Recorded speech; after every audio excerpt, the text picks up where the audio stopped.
Започваш в понеделник, изпълнен с решителност. До петък от обещанието ти не е останало почти нищо. Познато ли ти е? Проблемът не е, че нямаш достатъчно воля.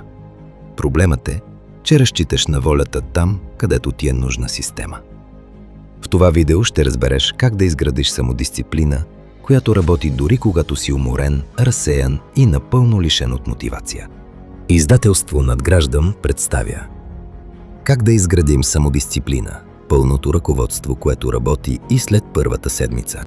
Взимаш решение в неделя вечер. От утре фитнес всяка сутрин. Никакъв телефон преди обяд, четене вместо сериали. В понеделник си герой. Във вторник си уморен герой. В сряда вече преговаряш със себе си, а в петък се питаш какво ти има, че не можеш да издържиш дори една седмица. Ако това ти звучи познато, имам добра новина. Проблемът почти никога не е недостиг на воля. Проблемът е, че разчиташ на воля там, където трябва да разчиташ на система. Хората, които наричаме дисциплинирани, рядко се борят повече от теб. Те просто са подредили живота си така, че правилното действие да е по-лесно от грешното. Това ръководство е за изграждане именно на такава система. Няма да те мотивирам. Мотивацията е горивото, което свършва точно когато най-много ти трябва. Ще ти покажа как да строиш дисциплина, която работи, когато не си вдъхновен, когато си уморен и когато никой не те гледа. Ще се опрем на реални изследвания и ще ти кажа честно къде тези изследвания се провалиха. На класическата психология на волята и на конкретни стъпки, които можеш да приложиш днес. Нека започнем с това, какво всъщност е самодисциплината и какво не е. Самодисциплината е способността да правиш това, което си решил, че е важно, независимо от моментното си настроение. Тя не е стискане на зъби и вечна борба с себе си. По-скоро е умението да превърнеш ценностите си в поведение, да съкратиш разстоянието между това, което искаш да бъдеш, и това, което реално правиш всеки ден. Дисциплината е тиха, повторяема и до голяма степен незабележима. Обърни внимание какво не е самодисциплината. Тя не е строгост към себе си, самобичуване или наказание. Хората, които се третират като враг, с постоянни укори и вина, не стават по-дисциплинирани, а по-изтощени. Изследванията върху самосъстраданието показват точно обратното на интуицията ни. Онези, които си прощават пропуск, се връщат към режима по-бързо от онези, които се самонаказват. Дисциплината не е и черта на характера, с която едни се раждат, а други не. Това е може би най-вредното убеждение по темата. Дисциплината е набор от навици и решения за средата, а навиците и средата се проектират. Точно това ще правим тук. Сега да видим защо силата на волята сама по себе си те предава. В продължение на десетилетия една идея доминираше в психологията. Волята е като мускул. Използваш ли я твърде дълго, тя се изморява.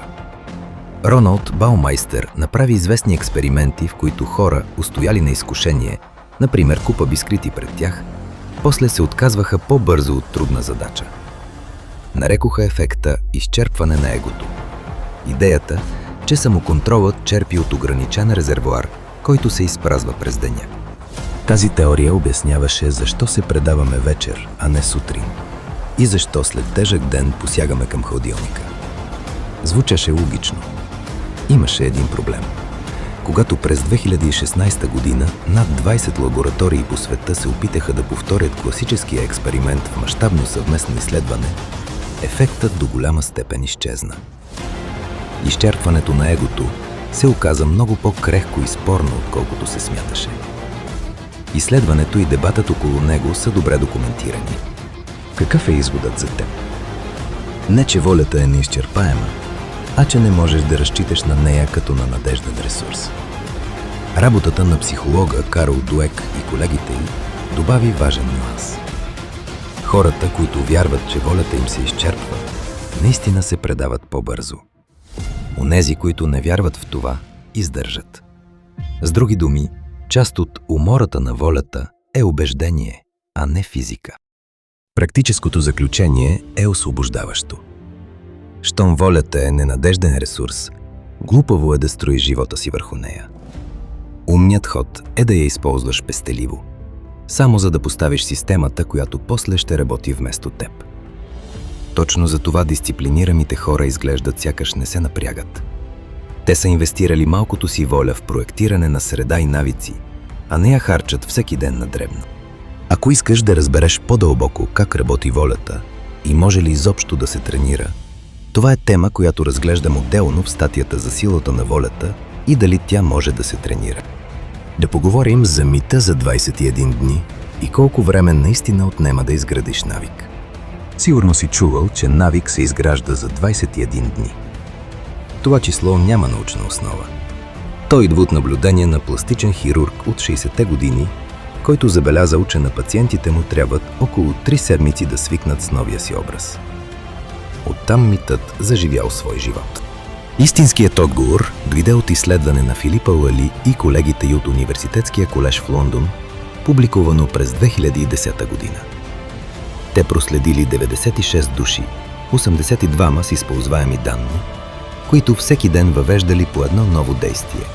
Например, да изядат плод на обяд или да тичат 15 минути преди вечеря. И отчитали колко автоматично се усеща поведението. Колко време отнема да се изгради навик? Средно около 66 дни, но реалният диапазон е огромен – от 18 до 254 дни. Времето зависи от сложността на навика и от човека. По-простите действия, като чаша вода сутрин, стават автоматични за седмици. По-трудните, като тренировка, отнемат месеци. 21 дни е мит. Най-ценното откритие обаче е скрито в детайлите. Изследователите установили, че пропускането на един ден почти не вреди на процеса. Автоматичността падала с по-малко от половин точка и се възстановявала бързо. Разгромяваща новина за перфекциониста в теб. Една пропусната тренировка не заличава напредъка ти. Заличава го само едно – да превърнеш пропуска в извинение да спреш. Оригиналното изследване на Лали е достъпно онлайн. Практическият извод е двоен. Първо, настрой очакванията си за месеци, не за седмици. И спри да се отказваш на 9-я ден, защото още не се е получило. Второ, гони последователност, не съвършенство. Правилото не е никога не пропускай, а никога не пропускай 2 пъти подред. Тази идея е толкова важна, че й посвещавам отделна статия за последователността, като тайното оръжие зад всеки успех. Нека видим и какво наистина показва маршмелоу тестът за самоконтрола. Един експеримент се цитира почти винаги, когато стане дума за самодисциплина.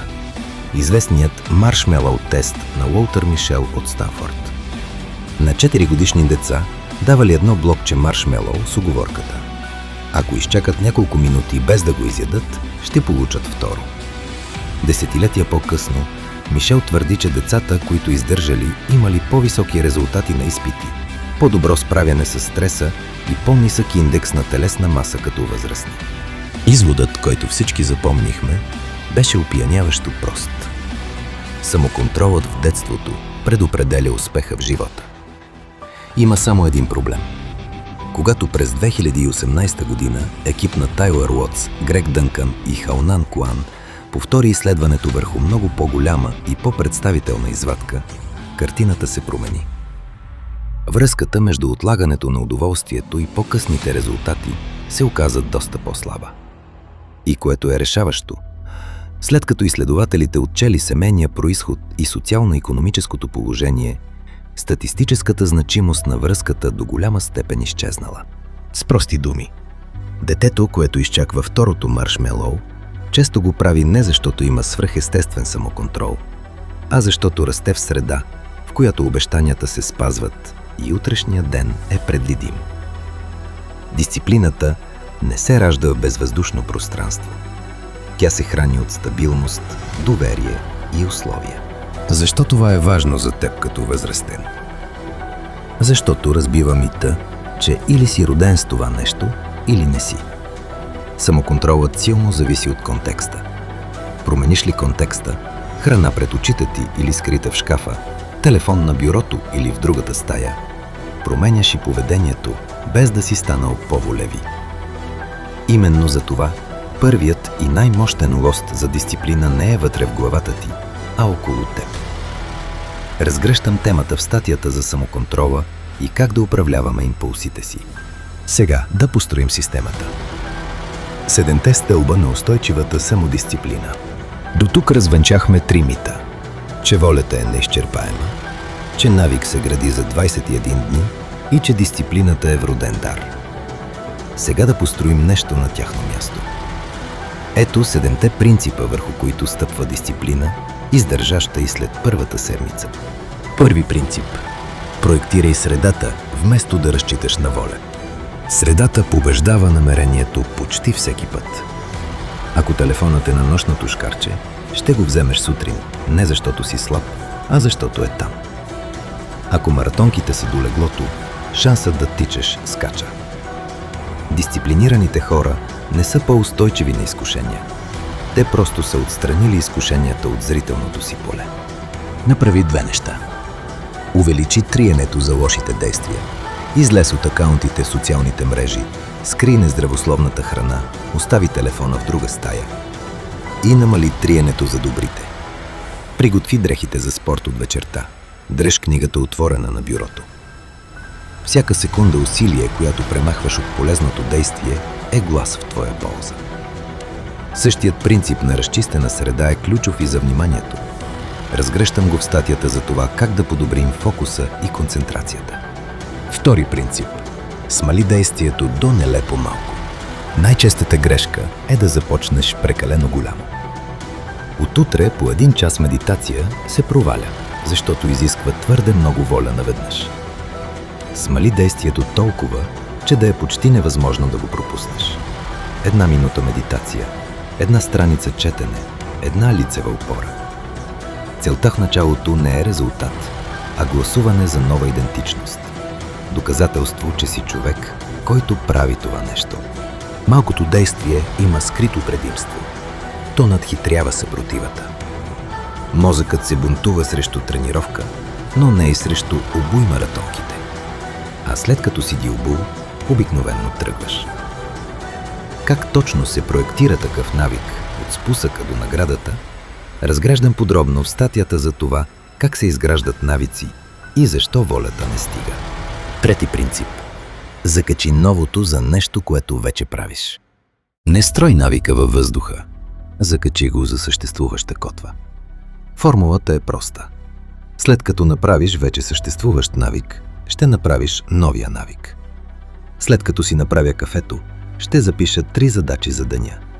След като си измия зъбите вечер, ще подготвя дрехите за утре. Съществуващият навик става напомняне и спусък, така че не разчиташ на паметта или на настроението си. Четвърти принцип. Премахни решенията. Направи правила. Всяко решение е малък разход на воля и възможност да преговаряш със себе си. Дисциплината обича правила, защото правилото елиминира преговора. Опитвам се да ям по-здравословно е покана за пазарлът на хранене. Не ям сладко в делнични дни не е. Въпросът е затворен. Колкото по-малко решаваш в реално време, толкова по-малко възможности за отстъпление си оставяш. Превърни важните избори в предварителни правила и се придържай към тях като към закон, а не като към предпочитание. Пети принцип. Гради идентичност, не цел. Целите имат срок на годност. Постигаш ги и мотивацията изчезва. Идентичността няма. Разликата между искам да отслабна с 5 кг и аз съм човек, който се движи всеки ден, е разликата между временен спринт и траен начин на живот. Всяко малко действие е глас за това кой си. Не питай какво искам да постигна, а какъв човек искам да бъда. И после действай като него днес, дори с 1 минута усилие. Тази промяна е дълбока, защото дисциплината престава да е нещо, което правиш срещу себе си и става израз на това кой си. Развивам идеята в статията за изграждането на характер и дисциплината като идентичност. Шести принцип. Управлявай енергията, не само времето. Можеш да имаш перфектен план и 0 сила да го изпълниш. Дисциплината не е само въпрос на организация на времето. Тя е и въпрос на управление на енергията. Сънят, храненето и движението не са грижа за себе си в лукс смисъл. Те са инфраструктурата, върху която стои всяко волево действие. Уморен човек взима лоши решения не защото му липсва характер, а защото мозъкът му работи на резерва. Затова подреди трудните, изискващи дисциплина задачи в частта от деня, когато си най-свеж. За повечето хора това е сутринта. И се отнася и към съня като към неотменимо задължение, а не като към нещо, което се жертва първо. За връзката между умора, енергия и воля, виж статията за това как да имаме повече енергия. 7 принцип. Последователност побеждава интензивност. Един епичен ден не строи нищо. Дисциплината е сбор от обикновени дни, повторени достатъчно дълго. По-добре е да тичаш 15 минути 5 пъти седмично цяла година, отколкото да се съсипеш двучасова тренировка веднъж и после да не станеш от дивана. Малкото, направено постоянно, побеждава голямото, направено рядко. Защото постоянството изгражда автоматичност, а автоматичността е крайната цел на всяка дисциплина. Как да започнеш днес? План за 7 дни. Теорията без действие е просто интересно четиво. Ето конкретен старт за следващата седмица. Избери един единствен навик, не 5. Дисциплината се учи като умение, а не като революция. Ден първи. Избери един навик и го смали до нелепо малко. 1 минута, 1 страница или 1 повторение. Целта е яснота. Ден втори. Закачи го за съществуваща котва по формулата. След като направя едно нещо, ще направя новото. Целта е спусък. Ден трети. Пренареди средата. Премахни едно триене за навика и добави едно триене за противоположното. Целта е среда. Ден четвърти. Формулирай едно ясно правило вместо намерение. Например, четене преди телефона сутрин. Целта е правило. Ден пети. Изпълни навика дори когато нямаш настроение. Точно това е тренировката. Целта е устойчивост. Ден шести. Ако си пропуснал ден, върни се днес без вина. Правилото е никога 2 пъти подред. Целта е възстановяване. Ден седми. Прегледай седмицата. Какво сработи, къде се спъна, какво да смалиш още. Целта е настройка. Забележи какво липсва в този план. Няма ден за намиране на мотивация. Мотивацията не се намира. Тя се появява понякога като бонус, след като вече си започнал. Изчакваш ли я, ще чакаш вечно. Тази ключова разлика е тема на статията за това дали да заложим на мотивация или на дисциплина. Нека погледнем и честите грешки, които саботират дисциплината. Повечето провали не са мистерия. Те се повтарят по едни и същи няколко начина. Започваш с твърде много наведнъж. 5 нови навика от понеделник е рецепта за 0 навика от петък. Волята не се дели на 5. Един навик, вкоренен здраво, после отваря врата за следващия.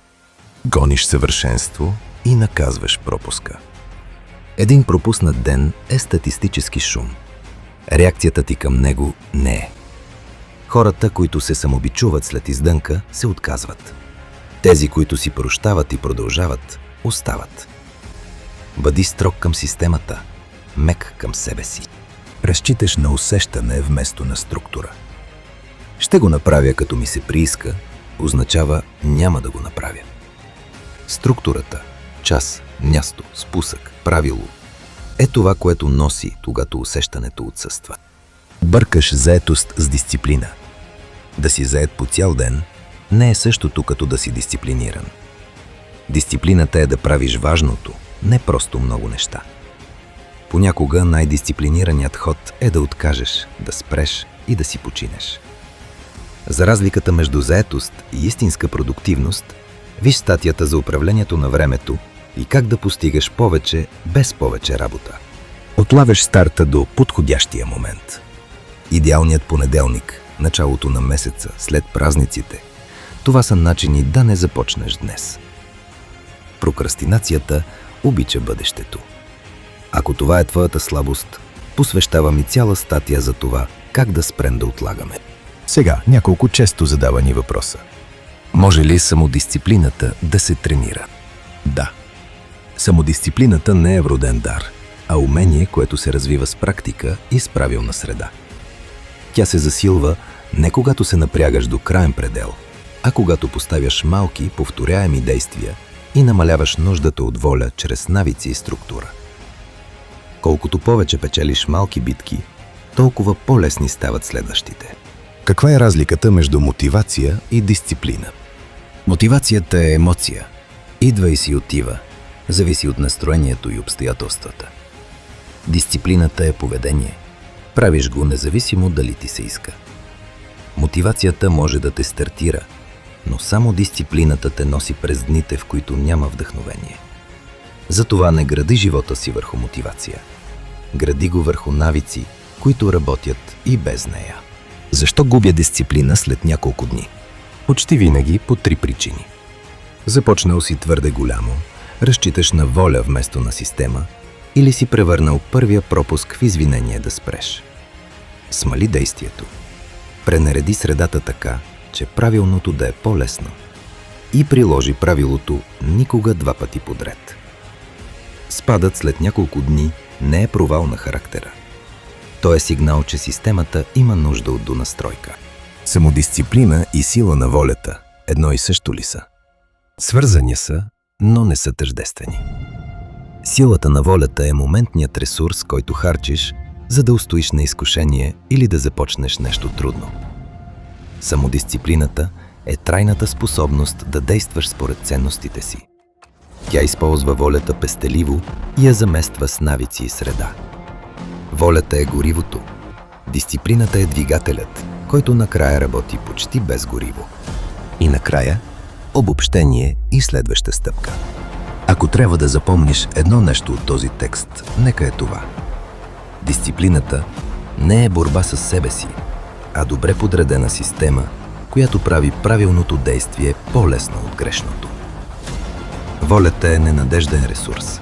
Използвай я веднъж, за да поставиш средата и навиците, и после ги остави да работят вместо теб. Настрой очакванията си за месеци, гони последователност вместо съвършенство и помни, че един пропуснат ден не значи нищо, а един пропуснат навик е просто покана да започнеш отново. Конкретната ти следваща стъпка е скромна нарочно. Избери един навик, смали го до едноминутна версия и го закачи за нещо, което вече правиш всеки ден. Направи го днес, не в понеделник. Дисциплината започва не с грандиозно решение, а с едно малко действие, повторено, когато не ти се прави. Няколко думи за книгата, която стои в основата на всичко това. Идеята, че волята е сила, която може да се разбира и обучава, не е нова. Още в началото на 20 век Франк Ченинг Хедък пише «Силата на волята». Класика, която третира волята не като мистично качество, а като способност, подлежаща на систематично развитие чрез конкретни упражнения. Ако тази статия ти е дала рамката, книгата ти дава дълбочината и практиката зад нея. С внимание към характера, вниманието и вътрешната сила, което съвременните бързи съвети рядко предлагат. Ако това видео ти беше полезно, абонирай се за канала на Издателство Надграждам и включи известията. Тук споделяме идеи от книги и статии, които изграждат характера, развиват ума и превръщат знанието в действие. Линк към книгата «Силата на волята» от Франк Ченинг Хедък ще откриеш в описанието. Абонирай се и продължавай да надграждаш.